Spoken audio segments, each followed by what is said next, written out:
우리 말씀 같이 보겠습니다. 요한계시록 8장 말씀, 요한계시록 8장 말씀 함께 보겠습니다. 8장 1절부터 13절 말씀인데 우리 찾으셨으면 같이 한 목소리로 8장 말씀 읽겠습니다. 시작. 일곱째 인을 떼실 때 하늘이 반시간쯤 고요하더니 내가 보매 하나님 앞에 일곱 천사가 서 있어 일곱 나팔을 받았더라. 또 다른 천사가 와서 제단 곁에 서서 금향로를 가지고 많은 향을 받았으니 이는 모든 성도의 기도와 합하여 보좌 앞 금제단에 드리고자 함이라. 향연이 성도의 기도와 함께 천사의 손으로부터 하나님 앞으로 올라가는지라. 천사가 향로를 가지고 제단에 불을 담아다가 땅에 쏟음에 우레와 음성과 번개와 지진이 나더라. 일곱 나팔을 가진 일곱 천사가 나팔 불기를 준비하더라. 첫째 천사가 나팔을 부니 피 섞인 우박과 불이 나와서 땅에 쏟아지매 땅의 3분의 1이 타버리고 수목의 3분의 1도 타버리고 각종 푸른 풀도 타버렸더라. 둘째 천사가 나팔을 부니 불 붙는 큰 산과 같은 것이 바다에 던져지매 바다의 3분의 1이 피가 되고 바다 가운데 생명 가진 피조물의 3분의 1이 죽고 배들의 3분의 1이 깨지더라. 셋째 천사가 나팔을 부니 횃불같이 타는 큰 별이 하늘에서 떨어져 강들의 3분의 1과 여러 물샘에 떨어지니 이 별 이름은 쓴쑥이라. 물의 3분의 1이 쓴쑥이 되매 그 물이 쓴 물이 되므로 많은 사람이 죽더라. 넷째 천사가 나팔을 부니 해 3분의 1과 달 3분의 1과 별들의 3분의 1이 타격을 받아 그 3분의 1이 어두워지니 낮 3분의 1을 비추임도 없고 밤도 그러하더라. 내가 또 보고 들으니 공중에 날아가는 독수리가 큰 소리로 이르되 땅에 사는 자들에게 화가 있으리니 이는 새 천사들이 불어야 할 나팔 소리가 남아 있음이로다 하더라. 아멘. 오늘은 저희가 계시록 8장 말씀을 살펴보려고 합니다. 8장은 6장에서부터 이어지는 일곱 심판 시리즈가 계속됩니다. 우리가 앞서 살펴봤듯이 일곱 인의 심판이 있고 일곱 나팔의 심판이 있고 일곱 대접의 심판이 있어서 이 심판 시리즈가 세 번 반복이 되는데 단순하게 반복이 되는 것이 아니라 강도를 더해가면서 반복이 됩니다. 그래서 일곱 인의 심판에서는 4분의 1이 이제 해를 입게 되는데 오늘 읽으셨던 일곱 나팔의 심판에서는 3분의 1의 해를 입게 되죠. 그리고 나중에 살펴볼 일곱 대접의 심판에서는 2분의 1이 해를 입게 됩니다. 자, 점점 강도가 더해지면서 하나님께서 그 심판과 또 재난을 더해 가시는 그런 이야기인데, 자, 일곱 인의 심판을 우리가 살펴보면서 여섯 번째 인을 띄고 일곱 번째 인을 떼기 전에 삽입 구절이 하나 들어가 있었죠. 삽입절이 뭐였냐면 14만 4천 명, 입 맞은 자 14만 4천 명과 또 큰 환란 가운데 나오는 흰 옷을 입은 능히 셀 수 없는 무리들에 대한 이야기가 나옵니다. 그래서 이런 그 일곱 인의 재난 가운데 이런 큰 재난 가운데 하나님의 백성들은 어떻게 되겠습니까? 라고 하는 질문에 대해서 하나님의 백성들이 완전한 보호하심을 받을 거라고 하는 그 약속의 말씀을 삽입 장면으로 집어넣는데 그것이 7장의 내용이죠. 자, 그리고 이제 8장으로 돌아오면 메인 스토리로 다시 이제 돌아오게 됩니다. 그러니까 7장은 삽입 장면이었고 6장에서 8장으로 이어지는 메인 스토리가 이제 진행이 다시 되는데, 자, 메인 스토리는 이제 남았던 마지막 일곱째 인을 떼는 것으로부터 시작됩니다. 그런데 일곱째 인을 뗐을 때는 특별한 뭐 다른 사건이 일어나는 것이 아니라 일곱째 인을 떼었을 때 일곱 나팔의 심판이 시작되게 되죠. 자, 이런 식으로 이제 시작되게 됩니다. 자, 그래서 8장은 이제 두 번째 심판 시리즈인 일곱 나팔 시리즈가 시작되는 장입니다. 그래서 8장과 9장에 걸쳐서 이제 일곱 나팔 심판 시리즈가 기록되어 있는데요. 자, 일곱 나팔의 심판은 앞서 살펴봤던 일곱 인의 심판과 비슷하게 4 더하기 3의 구조로 되어 있습니다. 그래서 앞에 4개가 이제 비슷한 특별히 자연계와 생태계에 임하는 어떤 재난 또 심판의 이야기를 다루고 있고, 나머지 3개는 약간 다른 내용을 다루고 있듯이 일곱 나팔 심판도 동일하게 그런 구조로 되어 있습니다. 그래서 오늘 읽으신 8장은 그 중에 첫 4개 자연계 또는 생태계에 임하는 심판 시리즈가 기록되어 있고, 그 다음에 9장에는 나머지 그래서 8장 마지막에 끝날 때 화가 있도다 아직도 새 나팔을 더 불어야 된다고 얘기하죠. 그건 이제 9장 10장으로 이어지면서 기록되게 됩니다. 자, 그래서 9장에 기록되어 있는 내용들은 이 생태계에 임하는 심판이 아니라 영적인 심판의 내용을 기록하고 있습니다. 우리 지난번에 잠깐 살펴봤지만 무저갱에서부터 황충이 올라와서 영적으로 사람들을 귀신 들리게 하고 죽이고 하는 이런 이야기들이 기록되어 있는 것이 이제 일곱 나팔 심판의 뒤에 세 가지 내용이고요. 그다음에 이어지는 내용들을 쭉 보면 동일하게 여섯째 나팔이 울리고 일곱째 나팔이 울리기 사이에, 여섯째 나팔과 일곱째 나팔 사이에 또 삽입 장면이 들어갑니다. 그래서 10장과 11장 중간까지, 10장부터 11장 14절까지 다시 한번 삽입 장면이 한번 들어가고 또 이어서 일곱 나팔 심판이 쭉 이렇게 기록되게 됩니다. 자, 그중에서 오늘은 8장에 등장하는 일곱 나팔 중에 첫 4개의 나팔 심판에 대해서 함께 살펴보려고 합니다. 자, 1절부터 살펴봅시다. 자, 1절 2절 같이 한번 읽어보죠. 시작. 일곱째 인을 떼실 때 하늘이 반 시간쯤 고요하더니 내가 보매 하나님 앞에 일곱 천사가 서 있어 일곱 나팔을 받았더라. 자, 여기 보면 8장 1절은 반 시간쯤 고요한 것으로 시작됩니다.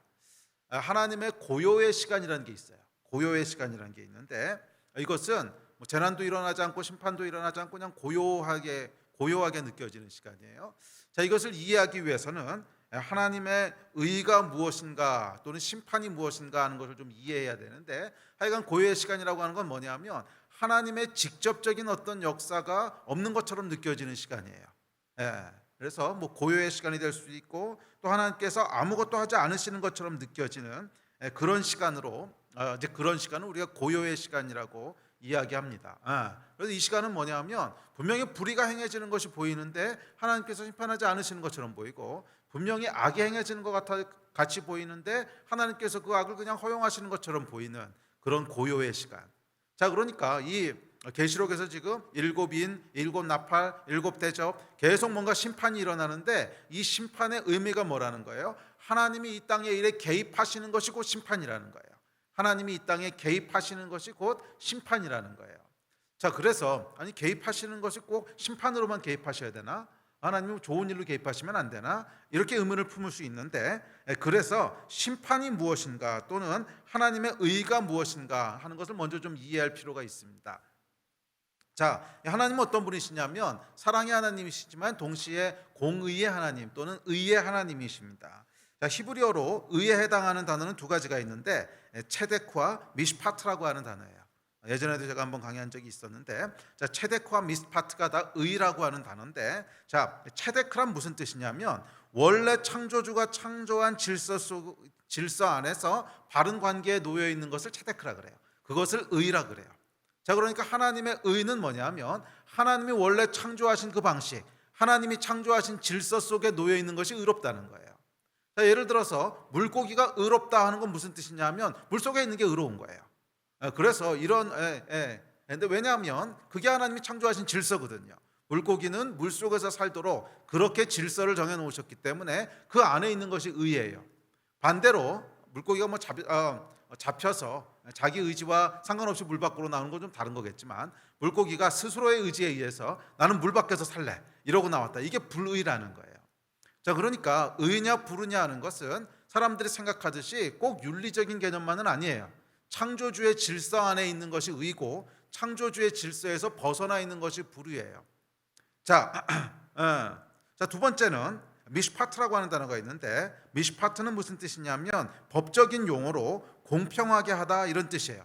억울함이 없게 하는 것을 미시파트라 그래요. 그러니까 미시파트는 공평하게 하고 억울함이 없게 하는 거예요. 그래서 공평한 저울이 균형을 딱 맞춰가지고 있는 게 미시파트의 상태예요. 공평하게 하고 기울어져 있으면 한쪽이 억울한 거죠. 그러니까 억울하지 않도록 하는 거, 그것이 미시파트입니다. 자, 하나님은 공의 하나님이시는데 하나님은 사랑을 베푸시지만 동시에 의를 이루기 위해서 움직이는 분이세요. 그래서 불의가 발생하면 어떻게 합니까? 체데크가 일어났어요. 체데크는 의지요. 체데크가 깨졌어요. 그래서 하나님의 질서를 파괴하는 일이 일어났어요. 또는 미시파트가 깨졌어요. 그래서 누군가 억울한 일을 당했어요. 그럼 하나님은 어떠신다는 거예요? 이것을 반드시 바로잡으신 하나님이시라는 거예요. 질서가 깨진 것을 다시 하나님의 질서로 회복시키시는 분이시고, 억울한 일을 당한 사람이 있으면 그 억울함을 갚아주시는 분이세요. 그것이 하나님이 공의의 하나님이라는 뜻이에요. 자, 그래서 하나님이 이 땅에 개입하셨다 하는 뜻은 뭐냐면 물론 첫 번째는 사랑으로 개입하십니다. 그 사랑의 개입이 뭐냐면 예수님의 십자가죠. 우리의 죄를 다 용서하시기 위해서 사랑의 하나님으로 이 땅에 개입하시는 것이 초림하신 메시아예요. 반면 동시에 하나님은 공의의 하나님이시기 때문에 공의를 이루기 위해서 개입하세요. 그 메시아가 재림하시는 메시아라는 거예요. 그래서 다시 오실 예수님은 초림할 때 예수님하고는 좀 다른 모습으로 오시는데 다른 분이라는 게 아니라 이 하나님의 두 가지 속성 때문에 그래요. 단순히 사랑으로 개입하시는 것뿐만이 아니라 하나님의 의를 이루기 위해서 오신다는 거예요. 왜냐하면 계속 하나님이 사랑의 하나님으로 개입하신다고 할지라도 하나님의 의가 이루어져 있지 않으면 계속 우리 가운데는 고통과 슬픔과 파괴가 반복될 것이기 때문에 이것은 완전해지지가 않아요. 그래서 하나님의 사랑이 완전하게 역사하기 위해서는 반복되는 불의들을 해결을 해야만 돼요. 그래서 공의에 기초하지 않은 사랑은요 임시적이고 불완전한 모습이에요. 그래서 하나님께서 이 의를 이루기 위해서 사랑을 완성하기 위해서 의도 같이 있어야 되거든요. 그래서 하나님이 의로 개입하시게 되는데 이것을 성경은 심판이라고 부르는 거예요. 자, 그러니까 심판이라고 하는 단어는 꼭 부정적이거나 무섭거나 두려운 것만 의미하는 것이 아니라 사실은 굉장히 긍정적인 면에서 바라봐야 되는데 긍정적인 면은 뭐예요? 하나님의 의를 이루는 거예요. 하나님의 의를 이루는 것이 심판이에요. 자, 불의가 행해졌어요. 질서가 깨졌어요. 하나님이 창조하신 질서를 깼으면 이것을 다시 하나님이 이 불의를 무너뜨리시고 다시 하나님의 질서를 회복시키시는 게 심판이라는 거예요. 또 억울한 일이 행해졌어요. 그러면 억울한 일을 일으킨 가해자에게는 그 일에 해당하는 어떤 대가를 치르게 하시고 억울한 일을 당한 사람에게는 그것을 보상해 주셔서 다시 공평하게 하시는, 억울함이 없게 하시는 그것이 하나님의 의라는 거예요. 그래서 하나님께서는 이 의를 이루시는 분이시라고 하는 것을 기억하시고 이 의를 이루어가는 것이 뭐냐면 심판이에요. 그래서 하나님이 이 땅에 개입하셨다 할 때는 이 두 가지 속성 중에 하나로 개입하시는 거예요. 사랑으로 개입을 하시든지 아니면 심판으로 개입을 하시든지. 근데 심판은 뭐예요? 의를 세우기 위해서 개입하신다는 거예요. 성경에 보면 이렇게 얘기합니다. 성경 우리 다음 구절 같이 읽읍시다. 시작. 주는 하늘에서 들으시고 행하시되 주의 종들을 심판하사 악한 자의 죄를 정하여 그의 행위대로 그의 머리에 돌리시고 공의로운 자를 의롭다 하사 그 의로운 대로 갚으시옵소서. 그렇죠? 자, 이 말에 보면 이거 이제 미슈파트에 대한 내용인 걸 알 수 있죠. 악한 자는 그 행위대로 그 머리에 돌리시고 의로운 자는 그 의로운 대로 갚으소서. 그래서 억울한 일이 발생하게 되면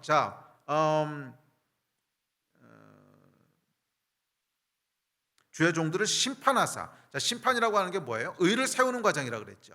심판하사. 불의가 행해졌기 때문에 심판이 오는 건데 불의가 행해졌어요. 누군가가 지금 억울해졌다는 거예요. 그럼 하나님께서 거기에 심판으로 개입하셔서 악한 자의 죄를 그 행위대로 머리에 돌리시고 그래서 공평하게 하시고 그리고 의로운 자, 억울함을 당한 자는 다시 의로대로 갚아주십시오 하는 것이 하나님의 심판이고 의를 세우는 것이고 이것이 하나님이 개입하시는 과정이에요. 자, 그런데 이제 동시에 우리가 기억해야 될 건 뭐냐면 이 하나님의 의의 하나님이시지만 동시에 사랑의 하나님이시라는 거예요. 사랑의 하나님이시고 그리고 피조물을 향한 창조주의 사랑은 긍휼하심을 포함합니다. 자, 그래서 어떤 모습이 나타나냐면 불의가 발생했는데 그것을 즉시 바로 심판하지 않으시고 기다려주시는 시간이 있는 거예요. 긍휼이에요, 이게. 그래서 하나님은 은혜, 즉 사랑의 하나님이시고 공의의 하나님이시기 때문에 불의가 행해지면 반드시 심판하시는, 개입하시는, 의를 다시 세우시는 그 하나님의 개입이 있는데 불의가 행해지면 바로 그 순간 개입하시는 것이 아니라 기회를 주신다는 거예요. 돌이킬 수 있는 기회를 주신다는 거예요. 그래서 성경에 보면 이렇게 얘기합니다. 우리 다음 구절 같이 읽어봅시다. 시작.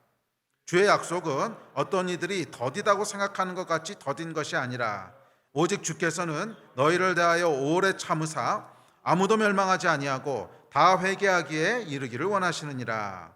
그러나 주의 날이 도둑같이 오리니 그날에는 하늘이 큰 소리로 떠나가고 물질이 뜨거운 불에 풀어지고 땅과 그 중에 있는 모든 일이 드러나리로다. 그렇죠. 정확히 이 얘기를 하죠. 자, 악이 행해지는데 더디게 하나님이 개입하시는 것처럼 느껴진다는 거예요. 왜?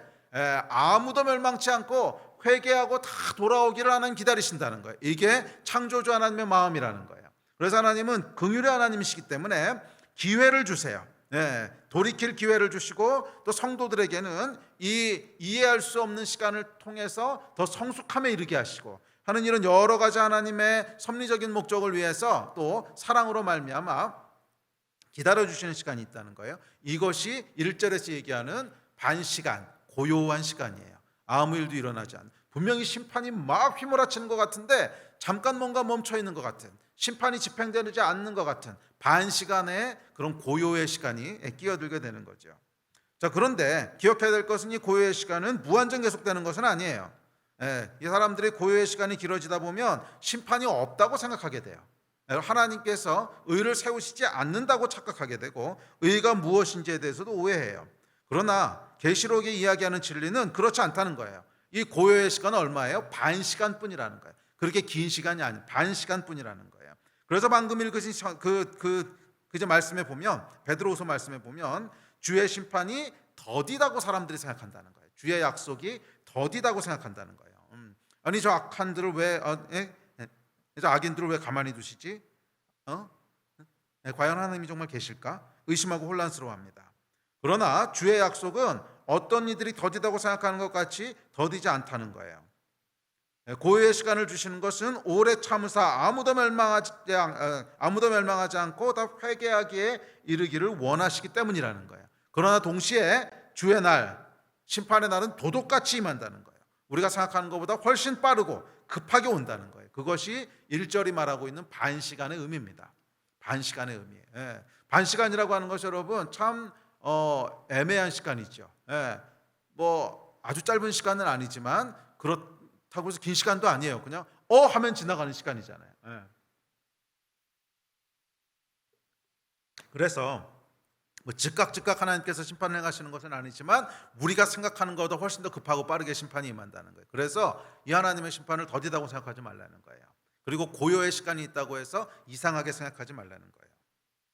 자, 반시간이 지나면 어떻게 됩니까? 이제 나팔 소리가 울린다는 거예요. 반시간이 지나자 천사들이 나팔을 불려고 서 있죠. 그리고 조금 더 읽어가면 6절에서 나팔 소리가 울리기 시작합니다. 반시간이 지나면 이제 나팔 소리가 울리는데 이 나팔 소리는 뭐예요? 하나님이 이제 움직이시는 시간이라는 거예요. 고요의 시간은 하나님께서 기다려주시고 용납해 주시는 시간이에요.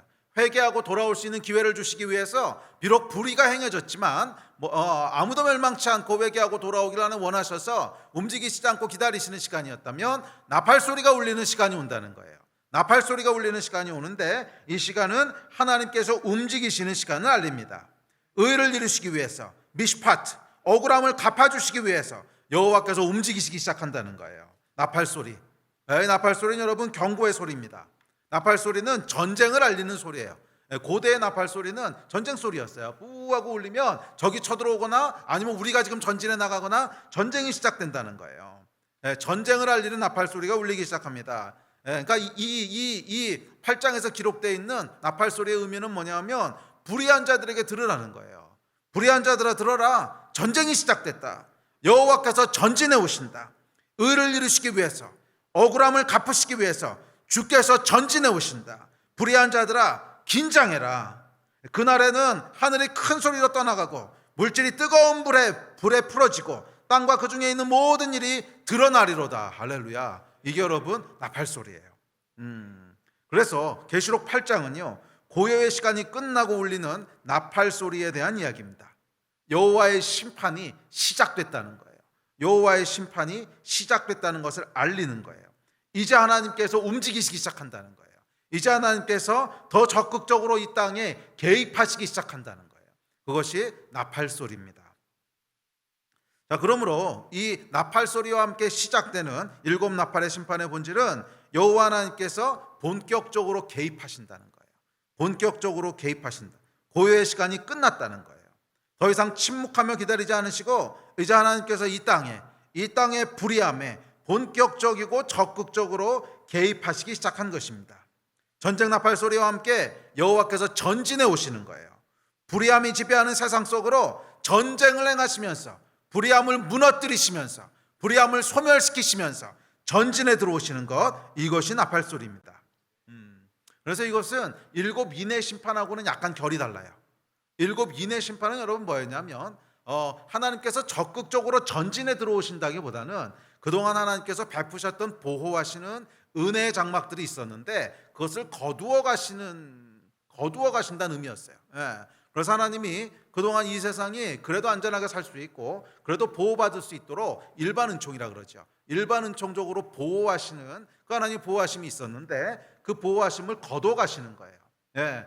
예. 그래서 일곱인의 심판에 보면 전쟁이 일어나고 기근이 일어나고 이런 거 보면 사람들이 서로 죽이는 거죠. 하나님께서 개입하시는 거라기보단 사람들 가운데 하나님께서 억눌러 놓으시고 보호해 놓으셨던 그런 양심 또 평화 뭐 이런 것들을 거두어 가시면서 일어나는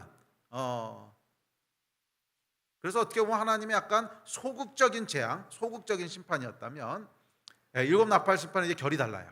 이건 하나님께서 적극적으로 개입하시는 거예요. 적극적으로 불의함들을 무너뜨리시는 거예요. 그것이 일곱 나팔의 심판입니다. 자, 그렇다면 이 일곱 나팔 심판은 구체적으로 내용이 뭘까요? 자, 내용은 이렇습니다.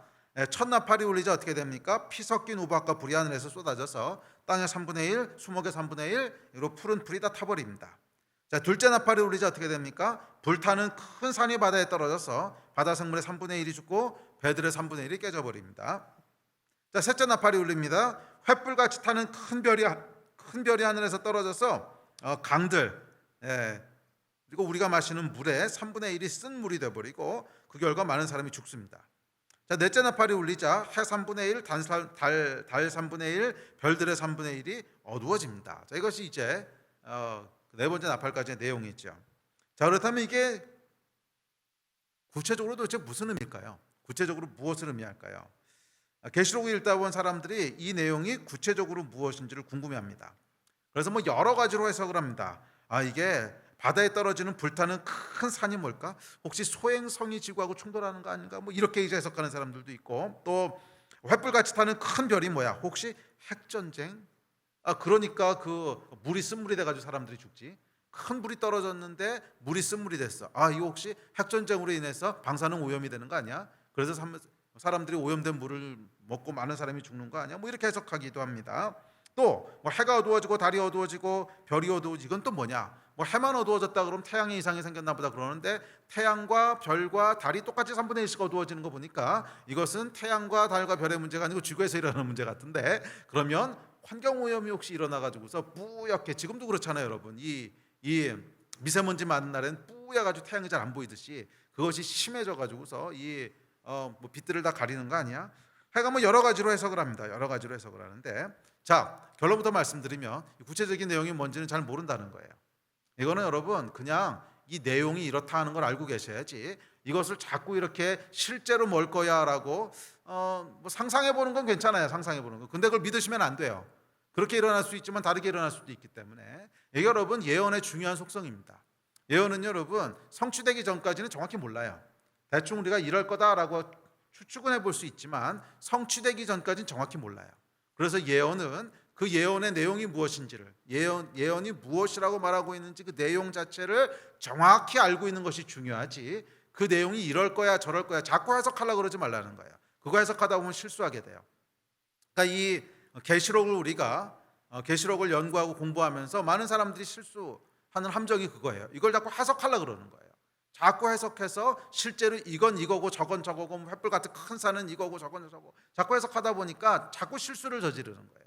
아니 여러분, 예언이 풀어지는 때가 있어요.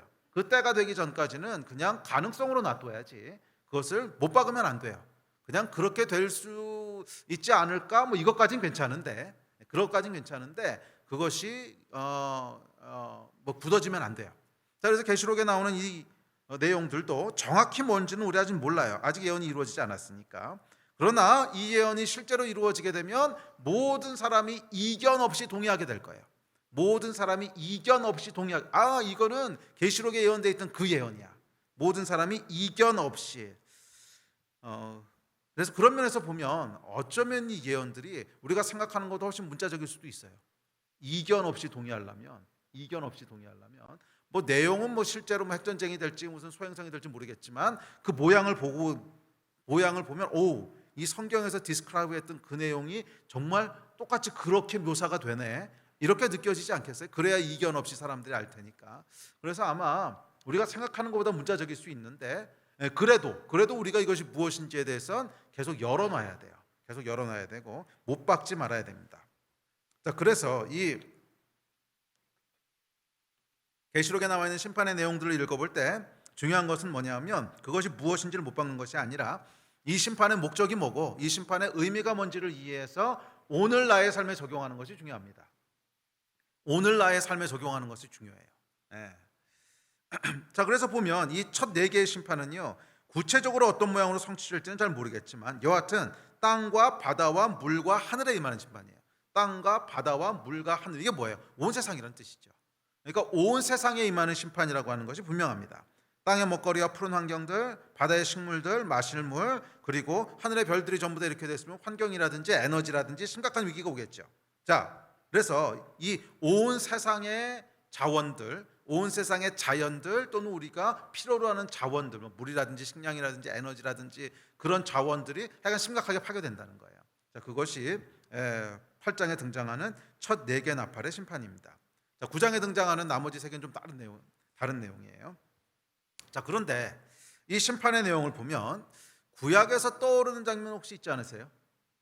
이 4개의 심판 내용을 보다 보면 구약에서 좀 비슷한 장면 혹시 보신 기억나지 않으세요? 그렇죠. 출애굽 때 애굽 바로에게 임했던 10가지 재앙, 아주 비슷하죠. 바로에게 임했던 10가지 재앙과 아주 비슷합니다. 피, 우박, 흑암, 그렇죠. 이게 전부 다 그 바로의 애굽에게 임했던 10가지 재앙에도 동일하게 나오는 거잖아요. 그러니까 피가 나옴으로 말미암아 나일강의 물을 마실 수 없게 되고, 곡식이 우박으로 말미암아 큰 피해를 입어서 먹거리가 없어지고, 또 많은 사람이 죽고 어둠이 몰려오고, 아주 비슷하지요. 그래 여러분, 이 계시록의 7 나팔은요, 출애굽에 있었던 10가지 재앙의 그 이미지를 그대로 빌려와서 유비로 사용하게 된 게 분명해요. 그 이미지를 가지고 마지막에 자연 세계에 임할 재앙을 다시 묘사하고 있는 거예요. 자, 그래서 이 7 나팔 심판, 특별히 앞에 있는 4가지 심판을 이해하기 위해서는, 그 의미와 목적을 이해하기 위해서는 출애굽의 10가지 재앙이 무엇이었나 하는 걸 다시 리마인드해 보면 도움이 돼요. 출애굽에서 하나님께서 계시록에 기록되어 있는 것과 굉장히 비슷한 재앙을 이 땅에 한번 내리신 적이 있는데, 그 재앙은 도대체 어떤 목적을 가지고 왜 내리셨는가 하는 것을 이해하면, 계시록에 기록되어 있는 마지막 때의 재앙도 비슷한 목적을 가지고 하나님 행하신 거구나 하는 걸 이해할 수 있게 된다는 거죠. 자, 바로에게 임하신 10가지 재앙은 뭐예요? 믿는 자와 믿지 않는 자에게 다 같이 내리는 재앙이 아니었다는 거예요. 이게 중요한 포인트예요. 우리가 그 7 인의 심판에서는 믿는 자나 믿지 않는 자나 다 재앙 가운데 있었어요. 물론 하나님 보호하시긴 하지만, 전쟁이 일어나고 지진이 일어나고 그런데 피해가지 않죠. 그런데 이 2번째 재앙은요, 좀 다른 종류의 재앙이에요. 이 2번째 종류의 재앙은 하나님께서 적극적으로 개입하시는 재앙이고, 또 바로에게 내렸던 10가지 재앙을 보면 이 재앙의 목적이 뭐였냐면, 재앙의 목적이 분명했어요. 하나님을 대적하는 바로, 하나님의 백성들을 억압하고 있는 바로, 그 바로의 자원들을 치셔서 하나님의 백성을 해방하시기 위한 재앙이었어요. 그래서 7 나팔로 대표되는 이 재앙도 같은 목적이라는 거예요. 그걸 어떻게 알 수 있냐면 9장에 가보면, 9장 4절인가에 보면 5번째 나팔이 울렸을 때 황충이 올라오는데, 인침을 받지 않은 자들만 해하라고 말씀하세요. 그러니까 하나님의 인침을 받지 않은, 즉 하나님의 백성이 아닌 자들, 하나님을 억압하는 자들, 그 사람들만 해하라고 못 박아 말씀하세요. 그러니까 이 재앙은 바로 10가지 재앙이 마찬가지였잖아요. 그 가장 클라이막스에 올랐던 6월절 사건만 보도 하나님의 백성들, 즉 어린 양의 피로 문설주에 바른 인치심을 받은 자들은 해하지 말고 인치심을 받지 않는 자들만 해야죠. 그러니까 똑같은 목적이라는 거예요. 자, 똑같은 목적으로 하나님께서 모든 사람을 심판하시는 것이 아니라 하나님의 백성들을 해방하기 위한, 그래서 하나님을 대적하고 하나님의 백성들을 억압하고 있는 그 권력을 무너뜨리시는 재앙이라는 거예요. 그래서 출애굽 때는 이게 바로로 나타났고, 또 아마 교회사 가운데도 비슷한 사건들이 몇 번 있었을 거예요. 뭐 히틀러라든지 하여간 악한 권력들, 그래서 하나님의 백성들을 핍박하는 권력들, 그 권력들을 무너뜨리시는 재앙이라는 거예요. 그들이 가지고 있는 자원들을 하나님 치셔서 그 권력과 세력을 무너뜨리심으로 하나님의 백성을 해방시키셨다. 바로의 때와 같은, 또 교회사에 여러 번 반복되었던 것 같은 그런 재난이라는 거예요. 그리고 마지막 때는 역시 하나님의 백성을 억압하는 적그리스도가 있을 텐데, 이 적그리스도가 큰 권력을 가지게 되겠죠. 큰 세계적인 권력을 가지고 하나님의 백성들을 억압하고 하나님을 대적할 텐데, 일곱 나팔 심판은 그 권력, 하나님을 대적하는 적그리스도의 자원들을 치시는 거예요. 그래서 이 나팔 소리가 울릴 때, 이 나팔 소리는 뭐냐면 우리가 아이고 두려워라 심판이 시작됐구나 이런 나팔 소리가 아니라, 우리를 위해서 싸우시는 하나님이 불의를 무너뜨리시기 위해서, 우리에게 승리를 주시고 해방을 주시기 위해서 이 땅에 전진해 들어오시는 나팔 소리라는 거예요. 그래서 이 나팔 소리를 들을 때 우리는 기뻐하고 즐거워해야 되는 거예요. 와우, 해방의 나팔 소리가 울리는구나. 여호와 하나님께서 전진해 들어오시는구나. 고요의 시간이 끝났구나. 하나님의 용납의 시간이 끝났구나. 여호와께서 전진해 온다. 원수들아 두려워 떨지어다. 불의한 자들아 두려워 떨지어다. 너희의 시간이 끝났다. 여호와 하나님께서 너희를 무너뜨리신다. 이 나팔 소리라는 거예요. 그러니까 사람들이 이 계시록에 대해서 충분히 이해하지 못하기 때문에 이 심판이라고 하면 무조건 두려워해요. 아이고 마지막 때 대환란이 있고 심판이 있고 두려워서 어떡하지? 아니에요 여러분. 심판은 믿지 않는 자들을 향한 것이지 믿는 자들을 향한 게 아니에요. 그래서 하나님 앞에 믿음을 지키며 인치심을 받으며 주 앞에 충성을 다한 자들은 오히려 이 나팔 소리가 승리의 나팔 소리가 되는 거예요. 오히려 나팔 소리가 해방의 나팔 소리가 되는 거예요. 원수를 치시는 전쟁이 시작됐다는 거예요. 오랫동안 포로로 노예로 살고 있던 400년 동안 노예로 잡혀있던 이 백성을 하나님께서 해방시키시는 나팔 소리라는 거예요. 전쟁을 선포하시는 나팔 소리인데 원수를 향하여 전쟁을 선포하시는 거예요. 여호와 하나님을 대적하며 이 하나님의 백성들을 억압하는 원수 바로를 향하여 하나님께서 전쟁을 선포하시는 거예요. 무하고 나팔 소리가 울릴 때 원수를 향하여 전쟁이 시작되는 거예요. 여호와 하나님께서 전진에 들어가신다는 거예요. 하늘 보좌에서부터 이 땅 가운데로 싸우기 위해 내려오신다는 거예요. 그의 백성들을 해방시키시기 위해서 전진에 들어오시는 나팔 소리라는 거예요. 아멘. 그래서 우리가 이 계시록 말씀을 읽을 때, 특별히 8장 말씀을 읽을 때는 와우, 하나님께서 지금 우리를 위해서 싸우시는구나, 우리를 해방시키시는구나, 이 감동과 감격을 가지고 읽으셔야 돼요. 이것은 마치 모세 때 10가지 재앙을 통해서 하나님의 백성들을 구원하시듯이 그 역사를 바라보듯이 똑같이 바라봐야 되는 거예요. 관점이 이해가 됐어요? 이 심판이 우리를 향한 거라고 해서 두려워하면요, 이것은 이 말씀을 굉장히 잘못 이해한 거예요. 우리를 향한 것이 아니라 원수들을 향한 것이고 불의를 향한 거예요. 자, 그런데 이 심판에 보면요, 3분의 1이 파괴되고 나머지 3분의 2는 보존되는데, 이것은 하나님의 경고예요. 그래서 완전히 지금 부수시는 것이 아니라 회개하고 돌아올 수 있는 기회의 여지들을 남겨놓으시는 거예요. 자, 그래서 이 일곱 나팔 심판은 결국 세 가지 측면으로 이해하게 되는데 뭐냐면 하나님을 대적하는 자들에게는 심판이고, 아직 믿지 않는 자들에게는 회개의 경고고, 믿는 자들에게는 하나님의 승리예요. 그래서 이것은 심판이고 경고고 승리예요. 심판이며 동시에 경고고, 회개하라는 경고고, 동시에 승리라는 거예요. 그것이 일곱 나팔 심판의 성격이고 목적이고 본질입니다.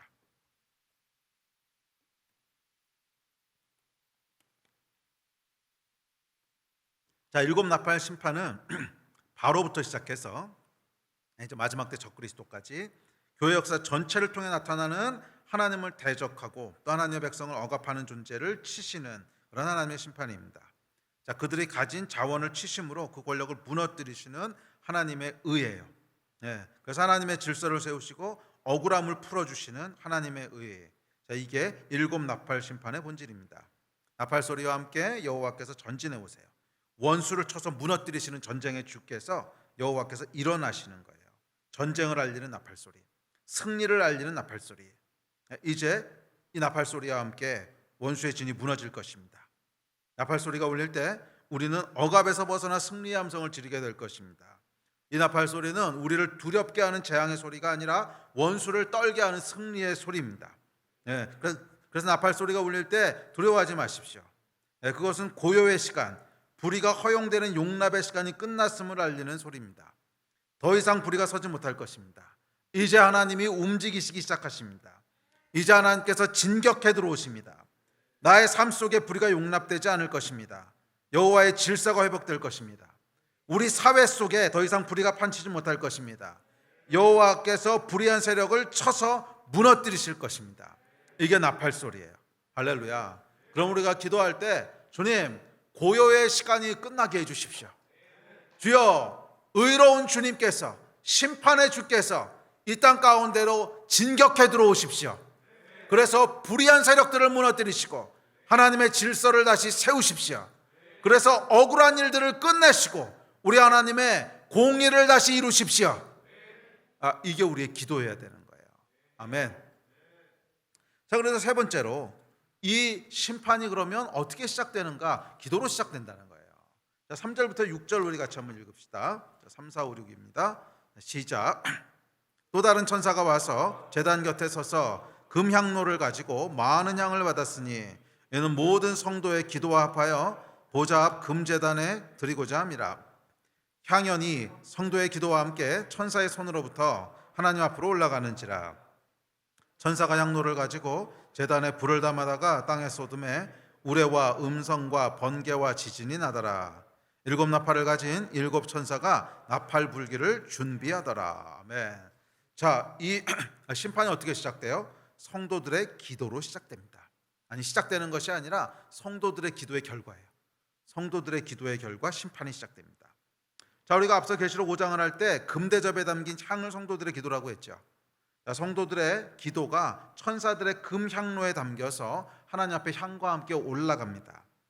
자, 이 장면을 우리가 잘 살펴보면 기도와 하나님의 의 또는 심판 사이의 관계를 알 수 있습니다. 자, 첫째, 성도들의 기도가 하나님 앞으로 올라가면 이제 그 기도가 담긴 향로를 가지고 거기다가 제단에 불을 담아서 땅에다가 쏟습니다. 자, 여러분, 구약 시대에 보면 성전 안에 제단에 불이 있었어요. 제단에 불이 있었는데 이 제단의 불은 무엇이냐면 소멸하시고 죄를 태워버리시는 하나님의 공의의 불이에요. 그래서 구약 성경에 보면 레위기에 이렇게 얘기합니다. 자, 레위기 6장 같이 읽읍시다. 시작. 제단 위의 불은 항상 피워 꺼지지 않게 할지니 제사장은 아침마다 나무를 그 위에서 태우고 번제물을 그 위에 버려놓고 화목제의 기름을 그 위에서 불사를 찌며 불은 끊임없이 제단 위에 피워 꺼지지 않게 할지니라. 아멘. 구약 시대에 제단의 불이 뭐 하는 거였냐면 번제물을 태우는 거였어요. 번제물을 태우기 위해서 타고 있는 불이었던 거예요. 자, 그런데 제물이 뭐예요? 제물이라고 하는 것은 이 땅의 불의 또는 이 땅의 죄를 전부 다 희생 제물에다가 전가해서 그것을 하나님 앞에 죽여서 태워서 불의와 죄를 소멸한다 하는 그런 매개체가 이제 희생 제물이죠. 그런데 이 제단의 불은 뭐냐면 희생 제물을 태워서 소멸시켜 버리는 거예요. 자, 그러니까 제단의 불이 상징하는 게 뭐예요? 여호와 하나님의 공의를 이루시는 여호와 하나님, 소멸하는 불의를 무너뜨리시고 죄를 무너뜨리시고 그렇게 해서 하나님의 의를 다시 세우시는 이 하나님의 권능을 여호와의 불이라고 묘사한 거죠. 자, 그래서 구약에 있는 여호와의 불은 공의를 이루는 하나님의 능력이에요. 소멸하시는 불이에요.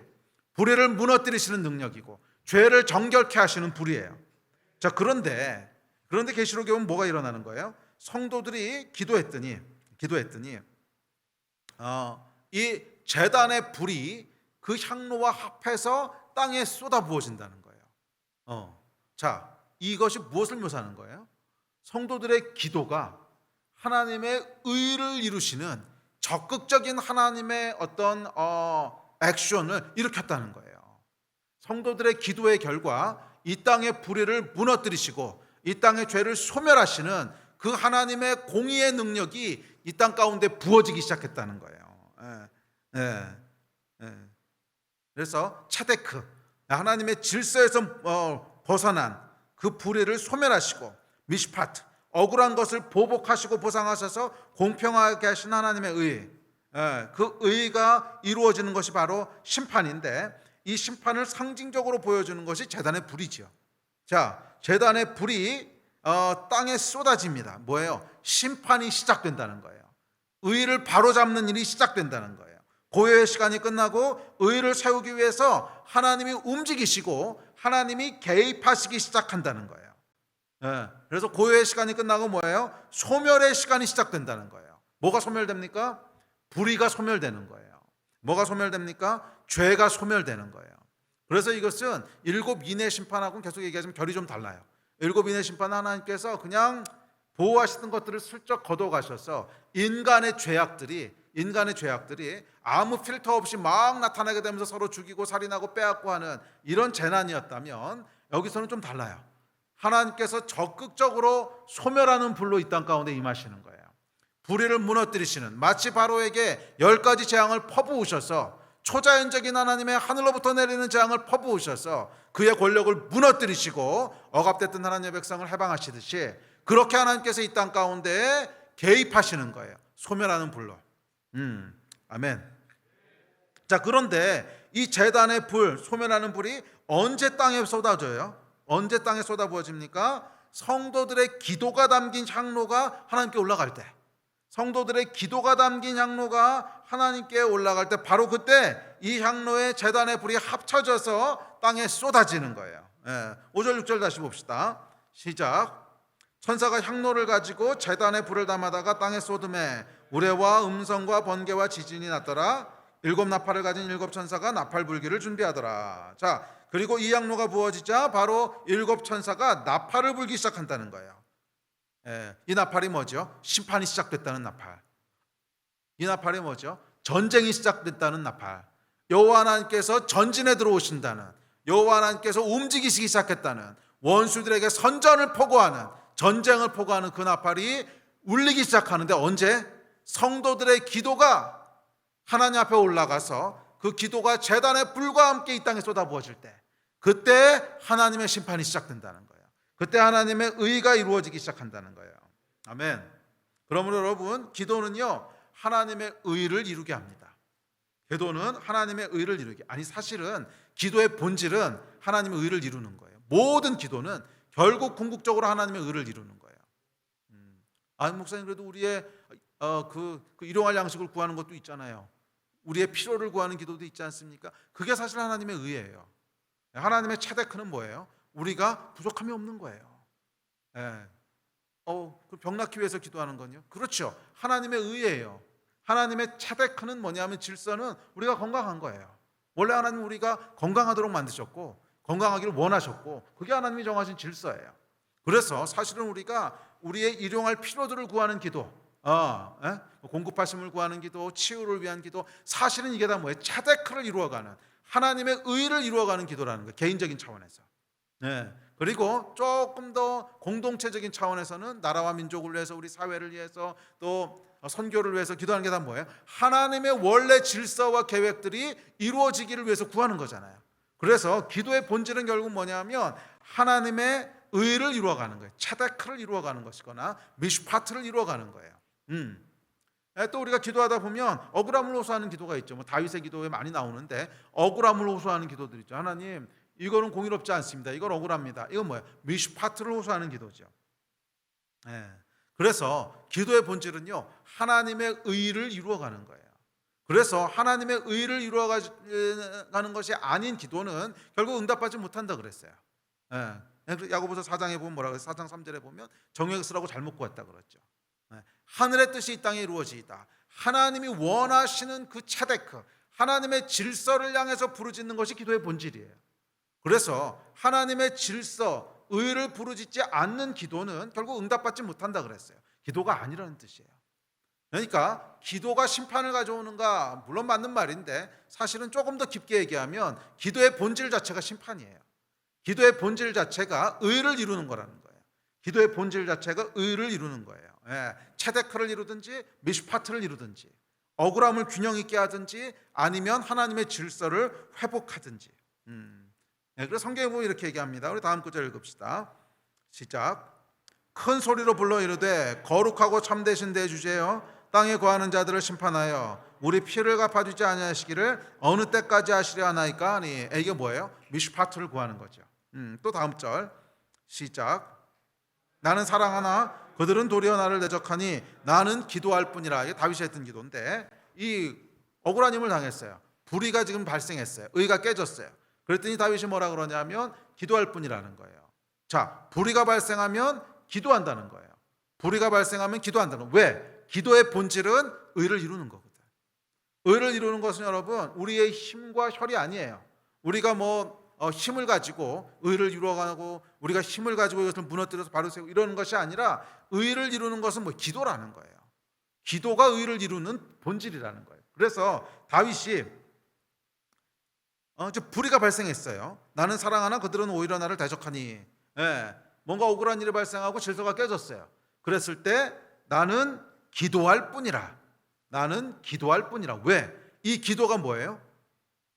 의를 이루는 길이거든. 불의가 발생하면 기도한다는 거예요. 불의가 발생하면 기도한다는 거예요. 자, 계시록 6장 10절에서 순교자들이 억울함, 미슈파트를 호소하고 다윗도 억울한 순간에 기도합니다. 자, 그러자 이 기도가 하늘에 쌓이고 쌓여서 어느 순간 제단의 불이 이 땅에 쏟아진다는 거예요. 자, 바울도 이렇게 얘기합니다. 바울도 로마서 12장 20절에 보면 이렇게 얘기합니다. 시작. 내 원수가 줄이거든 먹이고 목마르거든 마시게 하라. 그리함으로 내가 숯불을 그 머리에 쌓아놓으리라. 이 여러분 뭐냐면 미슈파트의 저울을 지금 쌓는 거예요. 이게 조금 이상하게 들릴 수도 있고 잘못 들으면 좀 오해할 수도 있지만 그냥 귀 있는 자는 들을지어다. 조금 이상하게 들려서 잘 이해하셔야 되긴 하지만, 이 땅에서 억울함을요 계속 쌓으라는 거예요. 이 땅에서의 억울함을 의도적으로 쌓는단 말은 약간 좀 잘못된 표현이지만, 하여간 이 땅에서의 억울함을 계속 이 땅에서 내 힘으로 해결하려고 그러지 말라는 거예요. 그걸 막 바로잡으려고 애쓰지 말라는 거예요. 오히려 억울함을 계속 쌓아가라는 거예요.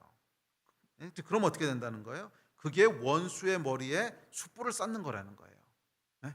이 숯불이 뭐예요? 제단에 있는 숯불 얘기하는 거거든요. 제단에 있는 불이 숯불이었어요. 이 제단의 불을 그 위에 쌓는 거라는 거야. 그러니까 계시록 8장에서 얘기하는 제단의 불이 이 땅에 쏟아져 내려올 때, 이 미슈파트의 저울에 의해서 나에게 억울함이 이렇게 쌓여 있었으면 이 원수들 위에 그것을 바로잡는 보복하신 하나님의 보복이 임한다는 거예요. 그러니까 이걸 조금 잘 이해할 필요는 있는데, 하여간 바울이 아주 절묘하게 표현을 했는데, 그럴 정도로 억울함에 대해서 너무 억울해하지 말라는 거예요. 오히려 역으로 억울함을 그냥 기뻐하라는 거예요. 억울함을 그냥 쌓으라는 거예요. 그러면 미슈파트의 때에, 공의의 때에 나팔 소리가 울릴 때 큰 하나님의 그 의를 세우시는 역사가 있다는 거예요. 그래서 예수께서도 이 말씀을 하셨어요. 근데 예수께서는 조금 긍정적으로 말씀하셨죠. 마태복음 보면 이렇게 말씀하십니다. 시작. 나로 말미암아 너희를 욕하고 박해하고 거짓으로 너희를 거슬러 모든 악한 말을 할 때에는 너희에게 복이 있나니 기뻐하고 즐거워하라. 하늘에서 너희의 상이 큼이라. 너희 전에 있던 선지자들도 이같이 받게 하였느니라. 오히려 억울한 일을 당하면요 기뻐하라는 거예요. 왜? 와, 지금 보복의 날에, 보상의 날에 쌓이는 게 있구나. 하늘에서 지금 하나님께서 이 미슈파트의 저울을 바로잡으시기 위해서 내가 억울한 일을 당할 때마다 뭔가를 쌓고 계시다는 거예요. 하늘의 상급을 쌓고 계시다는 거예요. 그래서 억울한 일을 당했을 때는 억울해, 어떻게 이런 일이 있지, 이걸 어떻게 바로잡지, 이 원수를 어떻게 갚지, 이렇게 할 게 아니라, 와, 미슈파트의 지금 저울에 계속 하나님이 상급을 쌓고 계시구나, 아싸 할렐루야, 이렇게 하라는 거예요. 바울도 그렇고 예수님도 똑같은 말씀하시는 거예요. 바울은 이것을 약간 부정적인 면에서 바라본 거죠. 그래서 원수가 지금 나에게 뭔가 억울한 일을 행하면 그냥 그것을 바로잡으려고 하지 말고 아싸 그러고 그냥 있으라는 거예요. 그러면 제단의 불을 그 머리 위에 쌓고 있는 거라는 거예요. 예. 요 말은 조금 잘 이해하셔야 됩니다. 우리가 사랑의 마음으로 사실 품어야지. 보복 뭐 너 한번 당해봐라 뭐 이런 말로 있으라는 건 아닌데 영적인 원리가 이렇다는 거예요. 영적인 원리가 이해가 되시죠? 그런 마음을 품으라는 것이 아니라 영적인 원리가 그렇다는 거예요. 그러니까 이 억울함에 대해서 자꾸 억울하게 생각하고 어떻게 바로잡을까 생각하고 내 힘을 가지고 이것을 어떻게 이 억울함을 해결하려고 그러지 말고 그냥 놔두라는 거예요. 다윗이 어떻게 했어요? 기도할 뿐이라. 그것을 가지고 기도하라는 거예요. 기도할 뿐이라. 그러면 그 기도가 결국 하나도 땅에 떨어지지 않고 하나도 낭비되지 않고 그대로 금대접에 담겨서 어디로 가는? 하나님께로 올라간다는 거예요. 아멘. 자, 우리 이제 말씀을 정리합시다. 예배팀 앞으로 나오십시오. 자, 마지막으로 봐야 될 것은 이 기도가 금대접에 담겨서 하나님 앞에 드려진다는 거예요. 그리고 그때 불이 바로 땅에 떨어지는 것이 아니라 대접은 뭐예요? 뭔가를 모으는 거죠. 뭔가를 모으는 거죠. 그러니까 기도는 여러분, 기도 하나 하면 바로 하나님 응답하시고 기도 하나 하면 바로 하나님이 불의를 바로잡으시고 이렇게 하시는 것이 아니라 이걸 표현을 어떻게 해야 될지 모르는데 약간 대접에 정말 쌓이는 것 같아요. 그래서 어느 정도 양이 차야 되는 게 있는 것 같아요. 이걸 뭐 신학적으로 얘기하기에는 조금 어렵긴 한데 하여간 경험적으로 보면 기도가요 어느 정도 하여간 양이 차야 돼요. 그래서 임계점이 있는 것 같아요. 기도에 임계점이 있어서 계속 우리가 기도하다 보면 바로 이것이 땅에 쏟아져서 공의를 이루는 것은 아닌데 이 하나님 앞에 금대접 또는 금향로에 하나씩 둘씩 차곡차곡 쌓인다는 거예요. 원수의 머리에 숯불을 쌓느니라. 원수의 머리에 숯불을 쌓아놓느니라. 기도가요 계속 이렇게 쌓아놓는 거예요. 하나씩 하나씩. 그래서 그러니까 이것이 우리가 처음에 봤던 고요의 시간하고 연결되는 거예요. 이 고요의 시간은 우리가 기도하는 시간인데 이 기도하는 동안에 바로 뭐 재난이 일어나고 하늘에서 큰 별이 떨어지고 이런 게 안 일어나고 그냥 고요하다는 거예요. 그래서 마치 아무 일도 일어나지 않는 것 같고 마치 하나님 움직이시지 않는 것 같고 기도했는데도 불의는 흥황하는 것 같고 그러나 낙심하지 말라는 거예요. 그러나 믿음이 식지 말라는 거예요. 기도가 즉각 응답되지 않는다고 해서 이상하게 생각하지 말라는 거예요. 기도는 금대접에 모여서 한꺼번에 쏟아지지 심지어 순교자들의 기도조차 바로 땅에 부어지지 않았어요. 어느 때까지 하나님 기다리시겠습니까? 고요의 시간이 있었다는 거예요. 그래서 레위기 6장 13절에 보면 제단의 불이 꺼지지 않게 하라 그랬어요.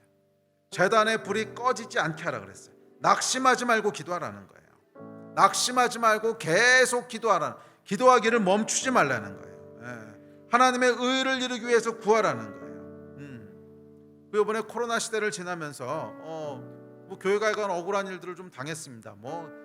이 정도 억울함을 억울함이라고 해야 할지, 이 정도 핍박도 핍박이라고 해야 될지 조금 낯간지럽긴 하지만 그래도 약간 오해를 받고 그래도 약간 억울한 일을 당하죠. 계속 억울한 일을 당하면서 제 안에 어쨌거나 저는 목사니까 교회가 이렇게 오해를 받거나 억울한 일을 당하게 되면 굉장히 속이 상하죠. 굉장히 속이 상하고 이걸 바로 잡아야 되는데 이걸 이 사실을 알려야 되는데 교회가 사실 그렇게 방역에 있어서 이상한 짓 하고 있는 게 아니고 사실 어떻게 보면 대한민국에서 가장 철저하게 방역이 이루어지는 곳이 교회인데 그렇죠. 교회를 한 번이라도 와보신 분들은 알 겁니다. 교회를 와보면 얼마나 철저하게 방역을 하는지 그냥 일반적인 어떤 다른 어떤 데하고도 비교할 수 없죠. 다른 어떤 데하고도 비교할 수 없이 이거 다 쓰지, 마스크 쓰지, 이 손에다 장갑도 끼지. 우리는 뭐 쉴드도 하지.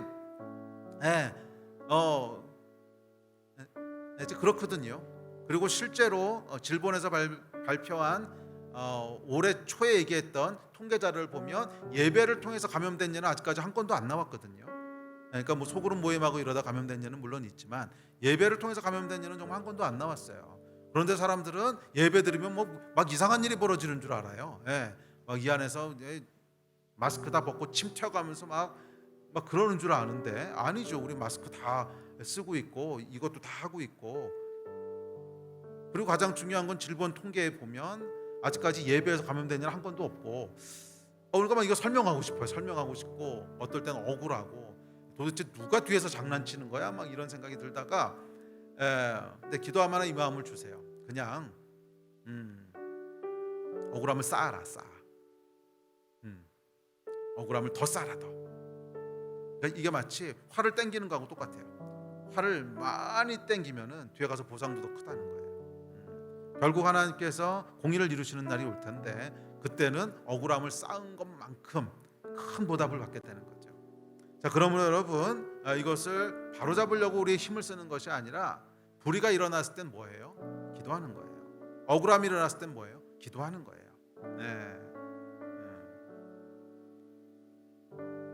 이 기도가 쌓이고 쌓였을 때 결국 임계점이 올 겁니다.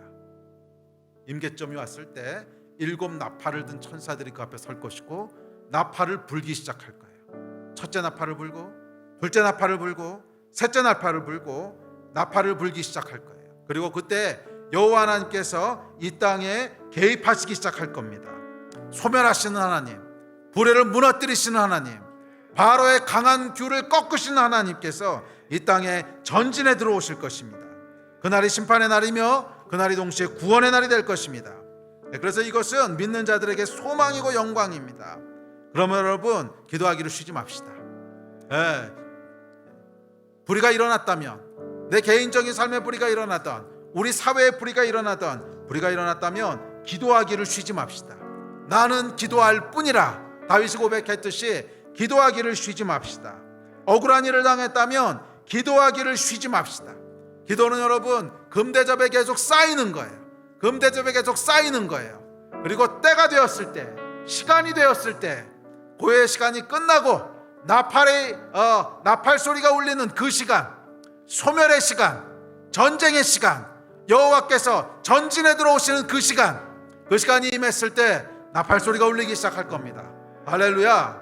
그것은 원수들에게는 두려움의 나팔 소리며 주의 백성들에게는 승리와 해방의 나팔 소리가 될 줄 믿습니다. 이것이 오늘 계시록이 우리에게 주고 있는 위로와 희망의 메시지인 줄 믿습니다. 오늘 같이 좀 일어나서 기도하십시다.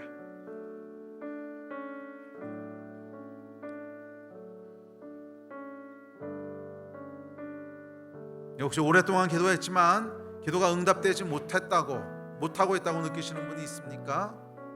그렇다면 오늘 이 말씀을 다시 믿음으로 취하십시오. 제단의 불이 꺼지지 않게 하라고 하셨어요. 제단의 불이 꺼지지 않게 하라고 하셨어요. 기도하기를 멈추지 마십시오. 기도는 새지 않아요. 낭비되지 않아요.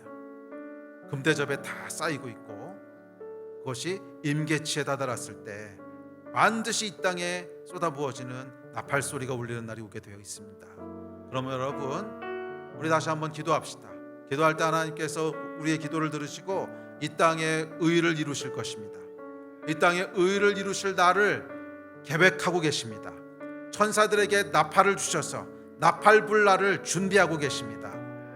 우리 주님, 우리 삶 가운데 의가 이루어지게 하여 주십시오.